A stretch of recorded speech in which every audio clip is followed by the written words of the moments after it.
Hi everyone, it is Dmitry, and today I'm gonna share my story with you how I raised my bilingual kid.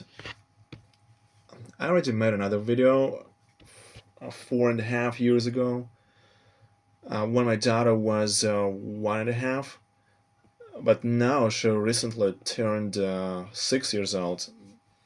So,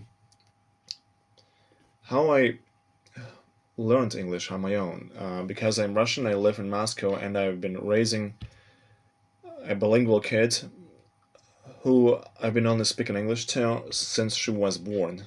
I've never spoken Russian to her. So, I learned English on my own, by myself, without any tutors, teachers, whatever, without any courses. So of course I had a teacher in my university and in school, but it wasn't that serious. I only started learning English seriously maybe 7, 8 years ago when I was 28 years old. I also actively learned German and French, also on my own.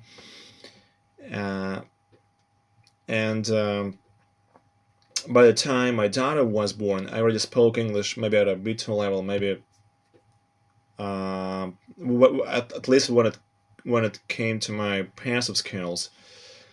And I already spoke German and French fluently, maybe at a B2 level too. But now it degraded a lot because I've been only speaking English to a lot of adults around me and my daughter and other kids for over 6 years.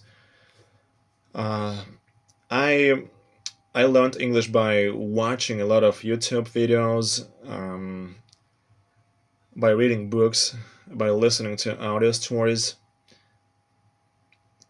I would just write down all the new words, phrases I've learned. I would take a picture of a new word, of a new phrase, or I would make screenshots if I was watching it on my phone, and I would also try to actively use one or another word or phrase with my daughter. So right away I actively tried to use every single new idiom or phrase with other parents who I met up with, who I only spoke English to in playgrounds and public places, and with my daughter to so that she also so that she's also aware of these new words or phrase. And what else? So yeah, I also uh, not only did I learn English, but I also studied it because it's kind of my hobby. I'm way into studying Old English, Middle English, and because of my French and German, I also found a lot of similarities between English and German and French because English is basically just a mix of Old German and Old French. I mean, it has evolved. I mean, especially the pronunciation has evolved, but still, it was kind of like a dialect of Old German. Then when the Normans came and they borrowed a lot of words from Old French, like more than a half. But we still can figure it out which language one another words, English words, came from just by looking at their spelling. For example, the word light, Ligheht. It used to be pronounced the same way it was written, Licht. In German, it is das Licht. In Old English, it was also Licht, but the pronunciation has evolved and the spelling remained the same.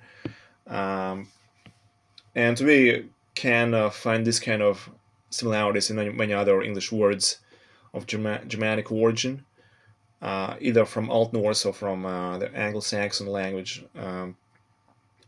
For example, knight, like a knight and a horse. It is spelled with Knight, and it used to be pronounced knecht as well. So it's like in German it is knecht. It means a servant. So the meaning has shifted a bit, but the spelling remained the same. So G and H usually represent sound in German. I mean, in English now it is yeah. Like usually it's like so it first was knicht, then it was knit, then it was knight, then it became night, something like that. Um, and some words they remain the same, like grass, house. Of many other words they lost a lot of sounds, but spelling is still the same because nobody would write down words in another way from the way they sounded. It just doesn't make any sense. It is just their pronunciation has changed a lot, but their spelling remained the same. And same with the French words. For example, like my face is like in French is ma face, and so horrible it's horrible, terrible is terrible, and so on. And even words of our everyday use, we still have a lot of French words too, like of A1 and 2 level. Like besides face, it is a table, like la table.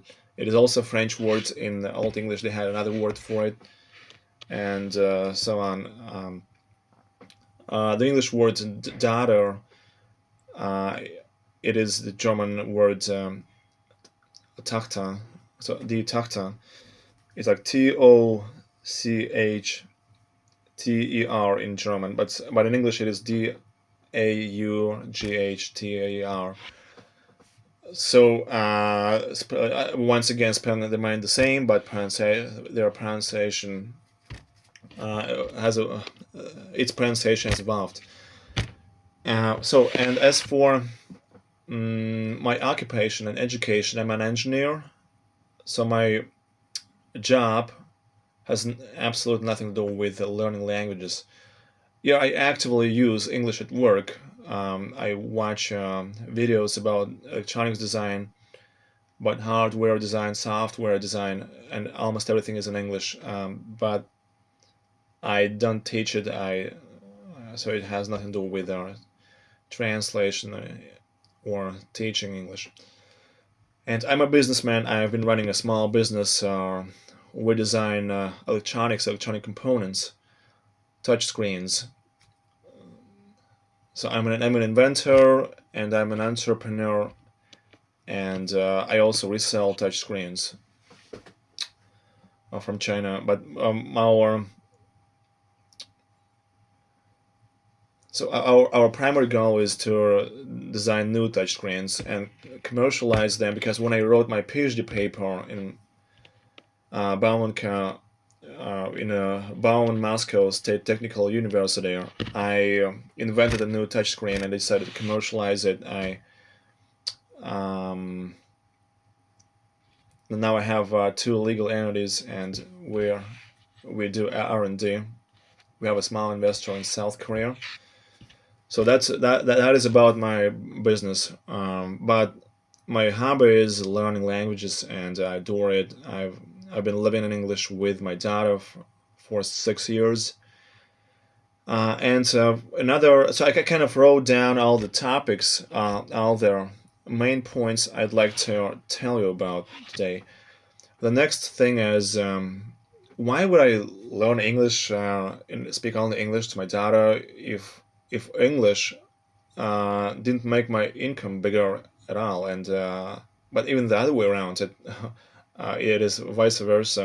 I spent a lot of time on it instead of earning money. And why would I do that if it is not related to my education and business? Well, the answer is, as I already mentioned, I've just enjoyed. I love it. I like learning foreign languages, especially English. And even though I've never been overseas. I've never even been to the U.S. as a tourist or to the UK. I've never been to English-speaking countries. Um, And I've only been to some popular countries. I mean, for popular to Russians, for example, Turkey, Egypt, mm, Greece, Spain, Thailand, these kind of countries. So it's like almost nobody speaks English there at a high level, except for Greece, maybe. Uh, so in my case, I just want to make my kid bilingual so that she wouldn't need to learn English the way I learned. I mean, I want her to speak English from birth. And but my goal is even more ambitious. I want her to speak English at the same level as American kids do, but without spending a lot of money on it, or maybe without spending money at all. So my daughter has never had any tutor. We have never attended any teachers classes. I mean, about learning English, we have attended some art classes in English, but it is about art. It's for kids who just speak English from birth. It's not about learning English. It is entirely in English with a native speaker, but it is not about learning English. And also, we have attended ballet classes and some other activities in English, which I paid for, but it was not about learning English. So we are now attending any ESL classes, and my daughter has been attending a state Russian kindergarten for, well, for 4 years, for a full day, but I tried to pick her up earlier at 4 or 5 p.m. to compensate the Russian environment there. Uh, so the next thing I'd like to tell you about um, why it is a myth that you'll speak a foreign language fluently after having lived for many years in an English, German, French speaking environment. Well, if you're an adult, it of course it helps, but it is you got to do a lot of additional stuff. You can't just live in a country of the language you learn and become a fluent speaker on your own.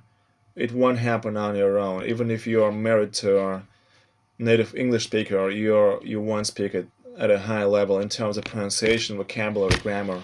Yes, you understand maybe everything, so your passive skills will be great, but your active skills will be still like um, pretty pretty bad if you're unless you do a lot of additional stuff. For example, if you learn how to pronounce completely different sounds in the language you're learning.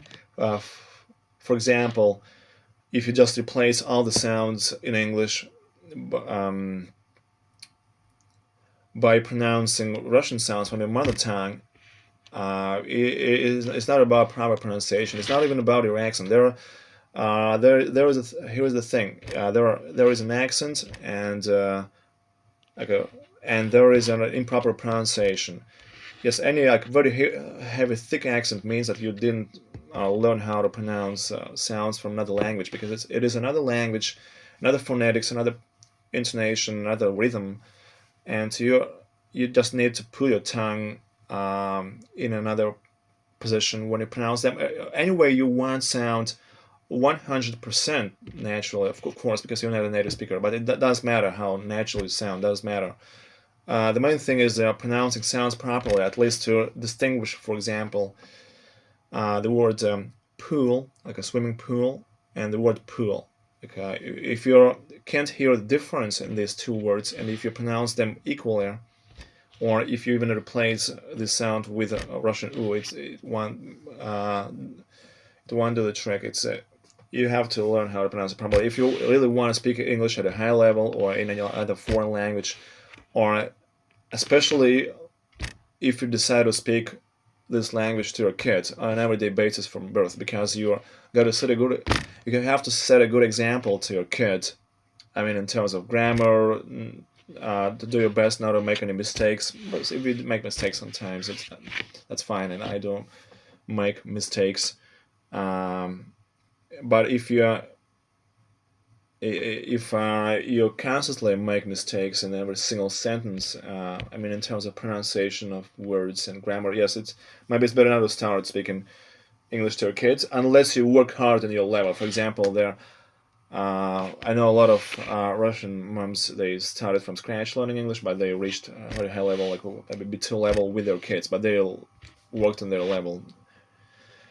Uh, so, and I know a lot of examples when people have lived in another country for many years, but they still speak the language of the countries they have left, and yeah, pretty bad. Even if they were married to native speakers of the language they learned. But in most cases, it just didn't set this kind of goal to speak it at a high level. That's understandable. So most people they don't like learning languages, even if they move, even if they relocate. They don't relocate just to learn another language to a very high level. Um, so it is understandable, but since you set a goal like that, yes, you have to do a lot of additional work. Getting married to a native speaker for the language you learn, or moving to other country, um, it won't make you a speaker of this language at a high level.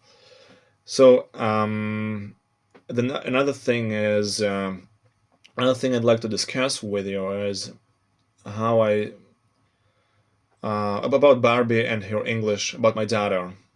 So how she learns it, how do I create the environment for her? Uh, so how does she learn it? She's been just learning English from birth, just by speaking it to me and by listening to me on an everyday basis. Also, we are get together with a lot of other English-speaking kids almost every day after our state kindergarten, and we just get together in playgrounds, in parks, in the evenings, and on weekends. We just only speak English to each other and to our kids. Never switch to Russian, and that's how it works. And we get together with both families with native English speakers and families with the Russians. And also we'll listen to audio stories in the car every single day, because we spend a lot of time in the car, maybe for 1 or 2 hours a day, and I've been doing that. I mean, I've been turning on audio stories in the car for her ever since she was maybe 1 year old or 1.5. Also, she only watches cartoons in English, and so maybe also every day, maybe half an hour a day, not a lot, but sometimes 1 2 hours, but usually half an hour a day.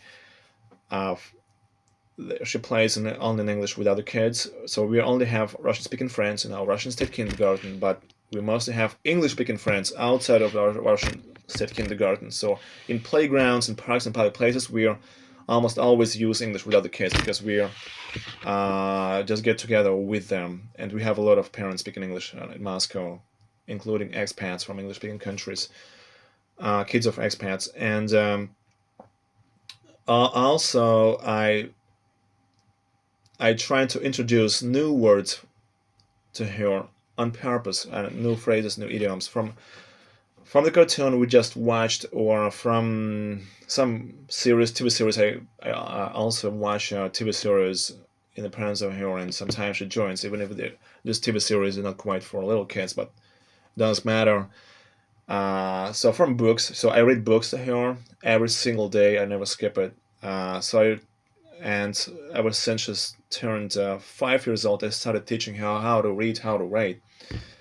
Without phonics, we use sometimes we use some phonics method, but it's mostly without phonics. We just borrow books from the library. We have a library in Moscow where you can borrow books for free, and you don't need to pay anything for it. And they have a lot of books from the U.S., from the U.K., and every month we borrow like 15 books, and we read it, and we return the books and borrow new ones. And I've been reading stories to her maybe since she was 1 year old, like, on an everyday basis too. And she also got a lot of vocabulary from the books too, and also from cartoons, from our real life events and strolls, from meetups with other parents and their bilingual kids, and also um, and a lot of other parents that do the same. So here is the next thing I'd like to tell you about. It is about our community of Anglo parents. So we're 4 years ago, 4.5 years ago, no, 3, yes, 3.5 years ago, I started a group on WhatsApp and on Telegram to post my strolls in English with so that other parents see it in Moscow, and I started to invite other parents speaking English to their kids to my group, both native speakers and Russians speaking English fluently, and but only the parents who have been speaking English to their kids from birth, or at least from 1-2 years old, on an everyday basis. So it's only for this kind of parents and kids, so that our kids don't switch to Russian with each other. Because in that case, if they have learned English as a mother tongue, as a first language from birth from their parents, they won't switch to Russian with each other. They most likely speaking English to among themselves, just in the playground outdoors, despite the Russian environment. And I would divide our Anglo parents into four categories. The first one is uh, Russian tutors, Russian teachers, so English teachers. I mean, they're Russians, but they speak English at a high level, at a B2, C1, C2 level, and they just decided to get a jump on it. They decided to take advantage of it. So that because they speak English fluently, and by the time their kids were born, they already spoke it at a high level, and they decided to live in English with their kids. But they kept working on their pronunciation, uh, on their grammar. So because if you were not born and raised in an English-speaking country, you might you might not know a lot of everyday words, everyday vocabulary. So you have to learn it too. I did it by watching movies and by writing down words. I already mentioned that, uh, and also uh, I use some glossaries for Anglo parents. Like there were some Anglo moms. We also call them Anglo moms and Anglo dads. Some of them created some kind of glossaries for like a list of words and phrases for everyday use. It was for free, and it is available on the internet. Also, can scoop up a lot of vocabulary from TV series and so on. So it's not a problem. You just gotta work hard on your level, and constantly practice it with other parents, not only with their kids but also with other adults, uh, preferably on an everyday basis. At least after work, after after your kids' school and kindergarten. So and there's the second category. So with the first category, everything is clear. It's like not hard to speak English with a kid if you're speaking at a high level.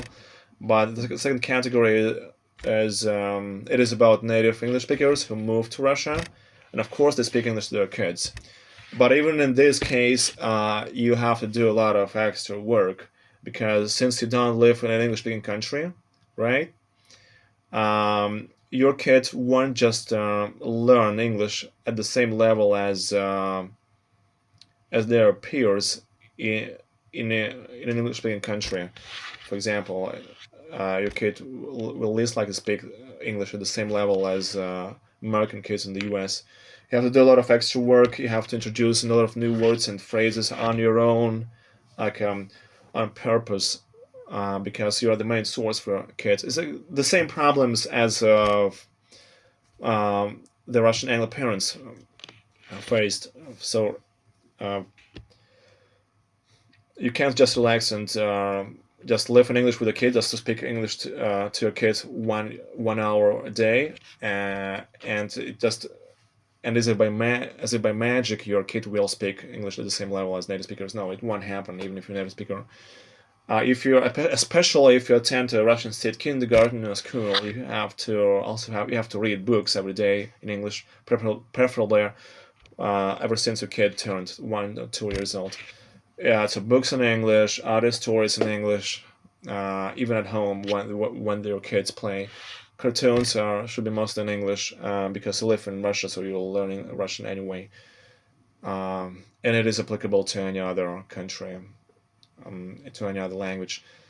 So you have to meet up with other English-speaking parents and kids also on a regular basis, or at least every once in a while, so that you show your kid that other kids also actively use English just in real life in public places, in playgrounds. They actively speak it. Now it's not only about your parent um, who moved here from another country, but it is also about a lot of other people. And it doesn't matter if they're native speakers or not, as long as they speak English properly without mistakes, or almost without mistakes, because we all make mistakes, but almost without mistakes in pronunciation and grammar. So that's why those native speakers they decided to join our community too, because they wanted to make friends in English for their kids, especially if their kids don't have any Russian or any English kindergarten or school. But even in that case, many English schools and kindergartens, kids prefer speaking Russian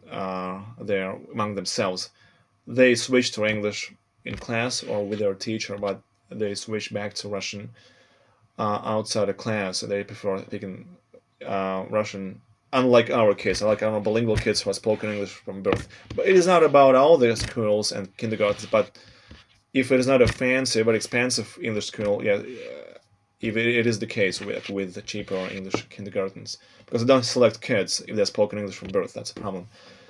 But I'll get back to it later. So the first category is Russian English teachers, tutors. The second category is about native speakers. The third category is Russians or Russians or mixed families with native speakers who moved here from an English-speaking country. Because the second category is about kids born and raised here in Russia, in Moscow, and the third category is about kids who are already native speakers, but they moved here, and they may be just 5 or 4 or 6 years old, and they are still too young to. If they just stop using English every day, I mean, not only passively, not only if they only watch cartoons and videos in English, but their parents don't speak English to them here in Russia, there is no way they'll be native speakers. I mean, they'll just stop being native speakers because they moved to other countries. So I always recommend Russian parents who moved here, if they have this kind of goal to keep up their kids' English level and to maintain their fluency, they have to speak English to their kids. There is no other way. In mixed families, it is easier, but it is also hard, because if an American dad spends time with his kids, not as often as his Russian wife does, and his Russian wife, for example, only speaks Russian to them. Yeah, there is no way they'll keep their English skills. It will degrade because they move to another country. And even if they watch something and listen to something in English, it's about passive skills that they need to. In my opinion, my humble opinion, I'm not giving any piece of advice, but it's just my opinion. From my experience, I've met a lot of parents who moved here from English-speaking countries, and so they need to get together with other English-speaking kids. It doesn't matter who their parents are, but just with other kids speaking English in real life in playgrounds, with other bilingual kids, regardless of where they were born and raised, and regardless of who their parents are. So the fourth category is parents who are Russians. They don't speak English at a high level yet, but they just started speaking English with their kids when they had like A2 level or B1 level. But they have been learning English with their kids every single day. They have been doing a lot of work with their kids. They constantly watch movies, TV series, cartoons with their kids. They read books. They they constantly work on their level. They may hire a teacher or a tutor to improve their level, or they do it on their own, like I did. So, and I've yes, we also have many parents like that, but I know some Russian parents who started from scratch, started speaking English to their kids, and they started learning English from scratch, and they reached maybe a B1 or B2, even B2 level for 4, 5, 6 years. Uh, so and just by speaking English to their kids, and but they also worked on their mistakes, because it's very important to work on your fossilized mistakes in your grammar. It is important to expand your vocabulary and your kids' vocabulary, because you are the main source of English for a kid, unless your kid attends an English school or English kindergarten. So the next thing is the next topic I like to tell you about is how the group for strolls works, right?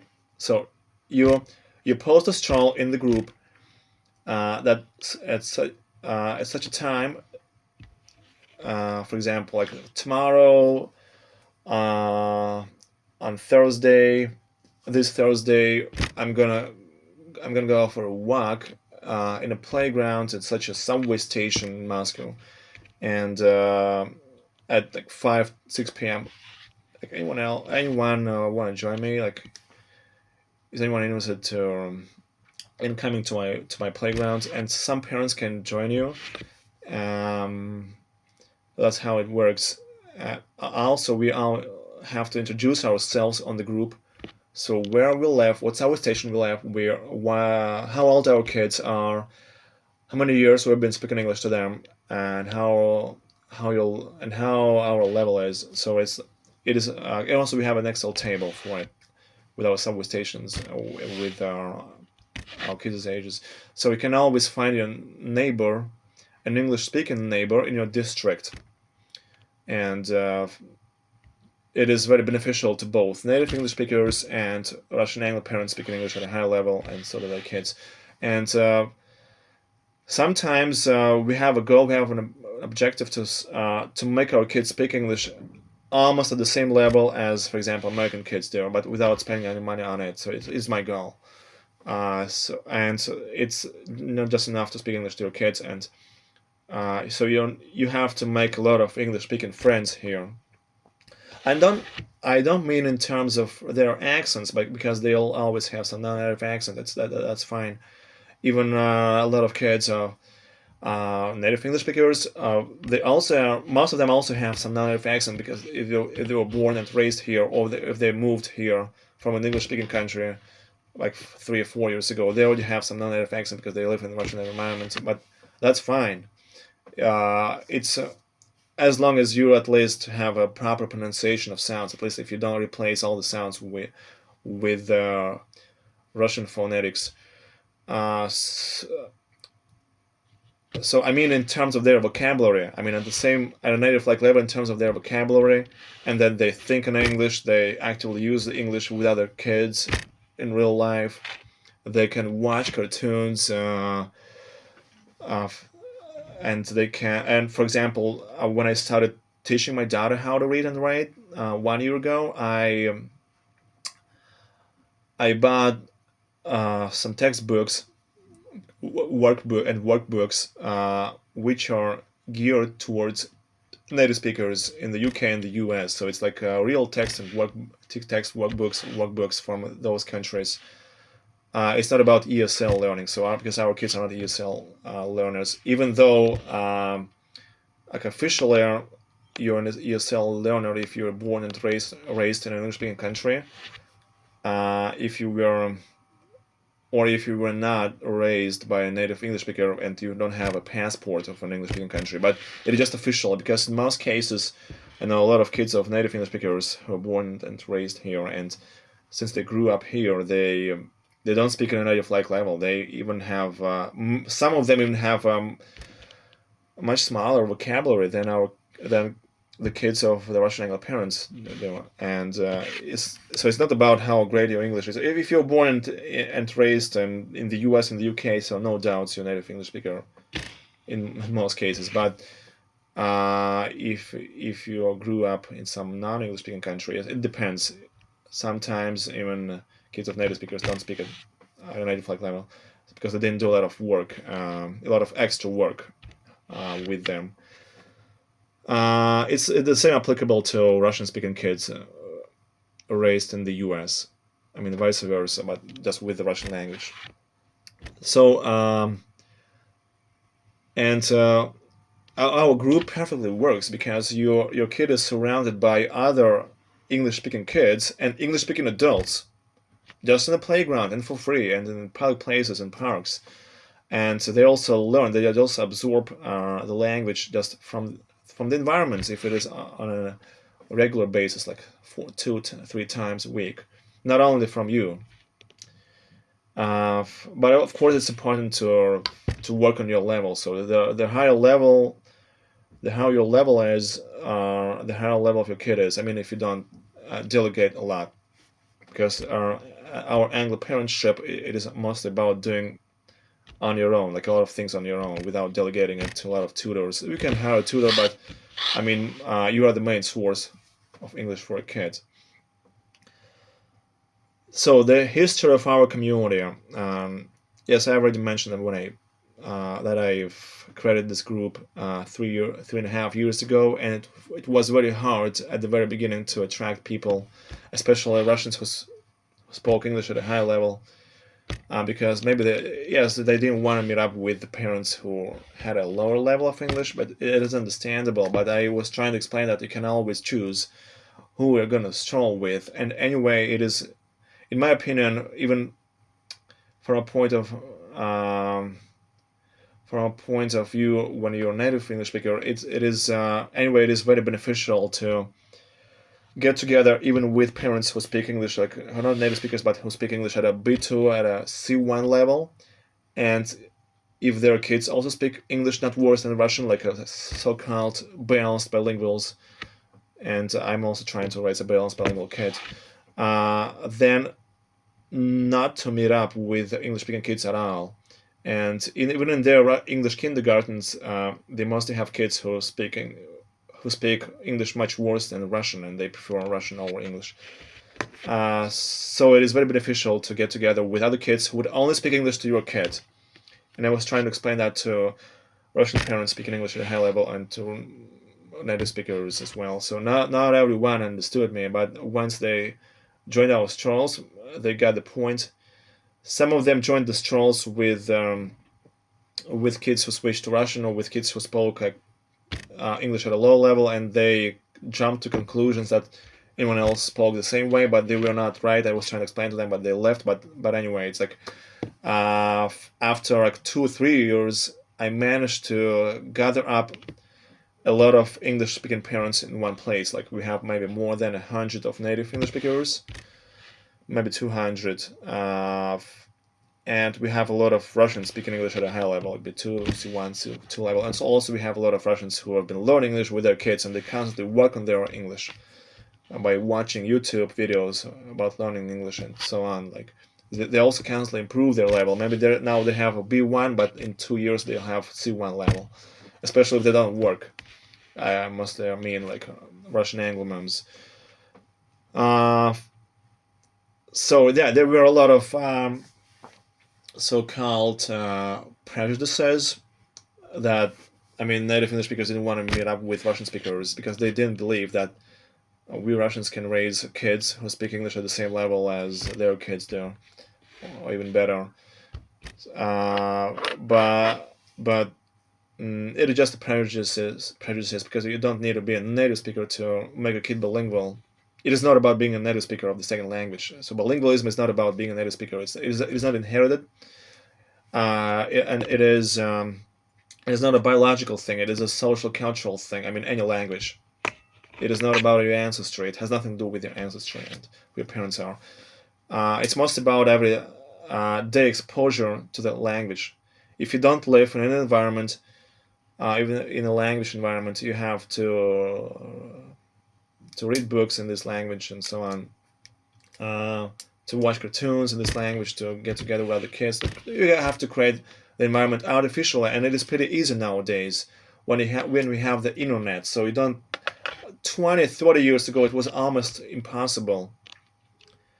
But nowadays, it's much easier if you're not a native speaker of any language, but you speak it at a high level, almost without mistakes. Yes, it is possible to raise bilingual kids. You have the internet to create this environment, and you have a WhatsApp group to get together with other English speaking kids or German speaking kids, like Russian speaking kids. Like, it depends on their minority language. So yes, it was also hard to get together parents because Moscow is huge and it is hard to commute from one place to another place. But it turns out that if parents really want to make their kids bilinguals, they can go to strolls, like another district, by car or by subway. It's not a problem. Everyone strolls with their kids almost every day in a playground, at least for half an hour, and you can just find a neighbor in your place. And we have more than 2,000 kids, I think, because we have about 1,000 families in our group, and many families have 2 or 3 kids. So it is almost at every single subway station we have many English-speaking parents and kids, and you can see them out in the group. So the next topic I'd like to tell you about of why is the group beneficial to expats from English-speaking countries with kids born and raised in Russia? Uh, I already told you about it, so let's skip it. About Russian families or mixed families who just moved back to Russia. Yes, not all the people know how bilingualism works. That it is about everyday exposure.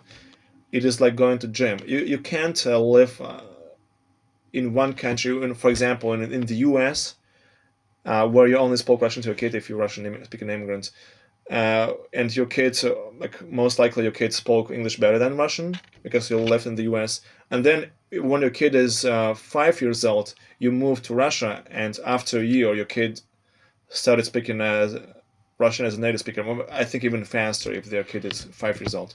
But the thing is that your kid can stop being. Not only will kids stop being a native speaker, but your kid will even stop speaking English at all, or speaking English at all. Yes, because little kids, they absorb everything very fast, but they also forget languages very fast, and you have to support it.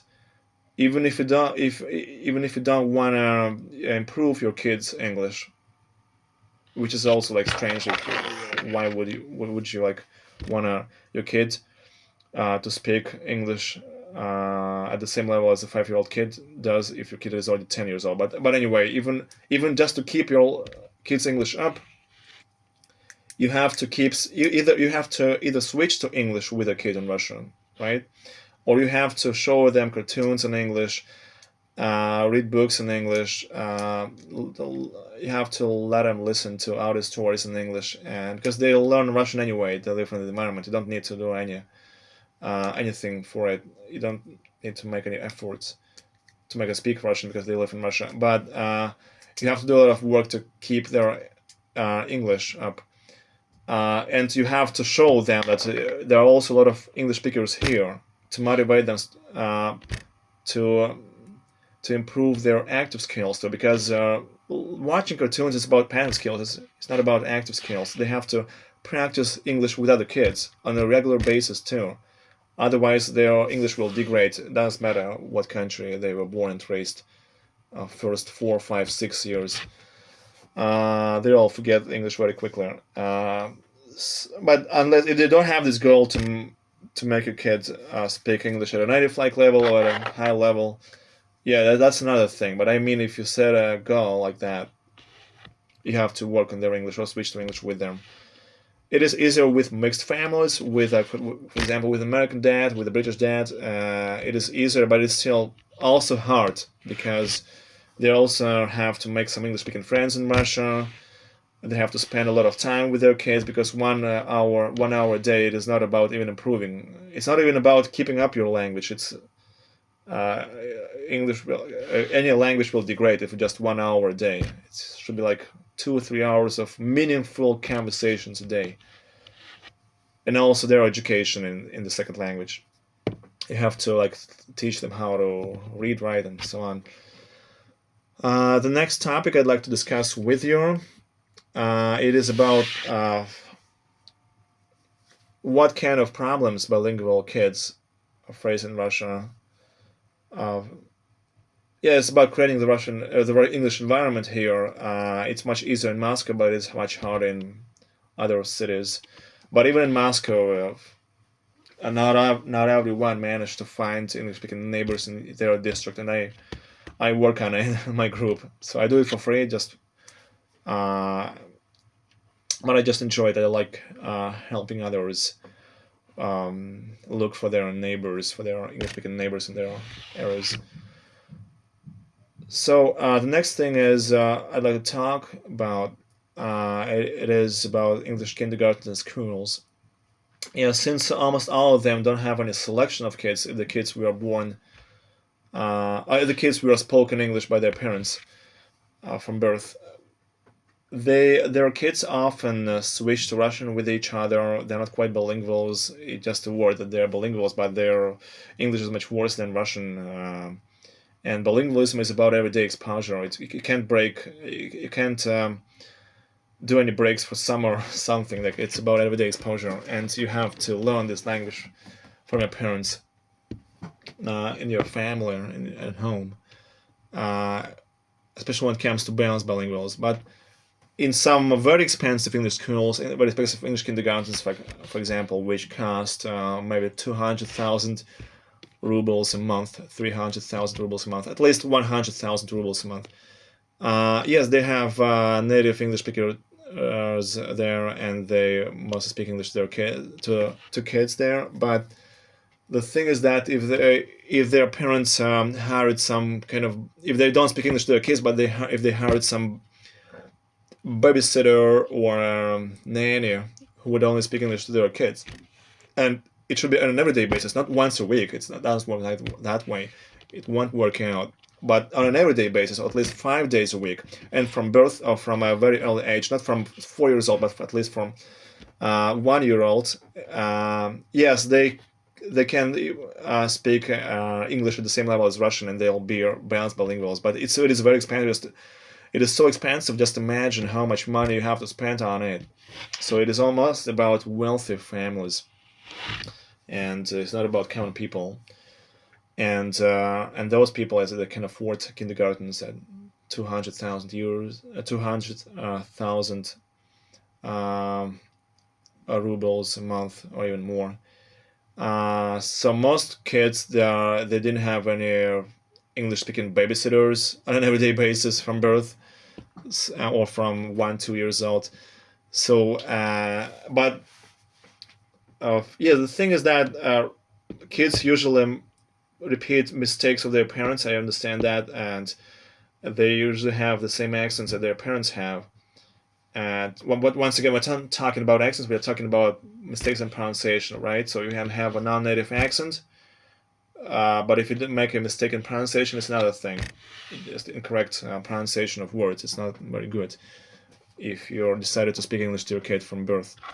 So you have to work on it. And yes, kids usually repeat mistakes from after each other, and some native speakers that don't want to meet up with kids of Russian angloparents kind of this kind of mistake because they sound unnatural and so on. But I would like to say that there's no point in being afraid of it, because most kids of native speakers, they also translate sometimes word by word from Russian. I mean, they insert some Russian words, so it is fine. And many Russian angloparents speak English at a really high level. They don't make a lot of mistakes in pronunciation, and some of them sound like some of them have American accents. I mean, some of Russian angloparents, some of them have British accents. It is not 100% naturally, but it does matter. Like if it is very close to the correct pronunciation, that's already great.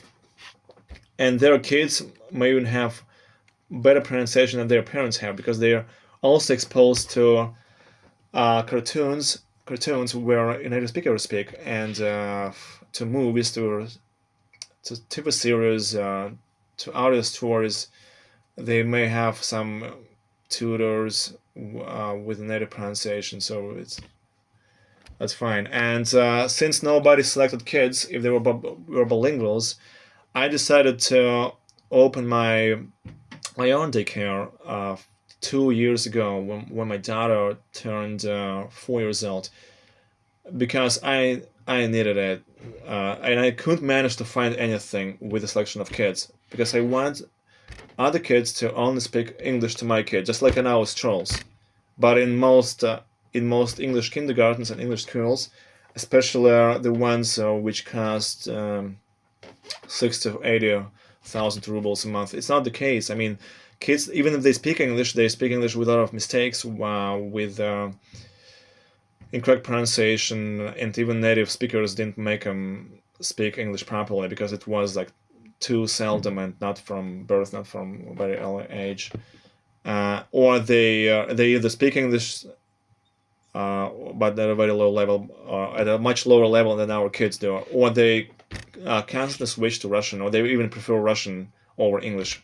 So I don't want to pay money for it. So that's why I decided to open my own daycare, where I would select only kids who are spoken English by their parents from birth on an everyday basis, and so that their parents also speak English at a high level without a lot of mistakes, and or their parents are native speakers.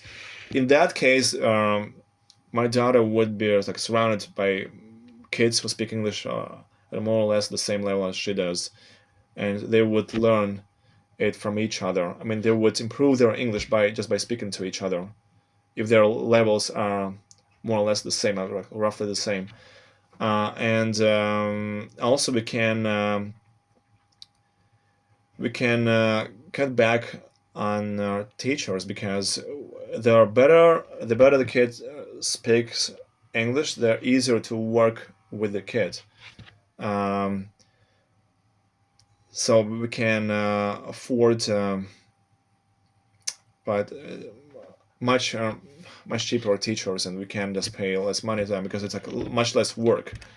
So the kids already speak English fluently. You don't need to teach them, and they only speak English to you, like from the very beginning. So you don't need to teach English to them. You just need to keep an eye on them, and maybe to do some simple activities with them, like reading, writing, or just take care of them, like just supervise them, and they'll actively speak English with each other.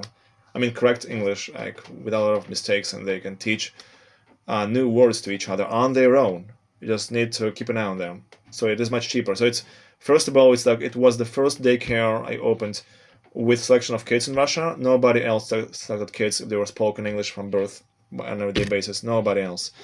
And secondly, it was like the cheapest, the most affordable daycare for native English speakers and for Russian angloparents who already speak English at a high level, because the higher level of an angloparent is, the more reluctant they are to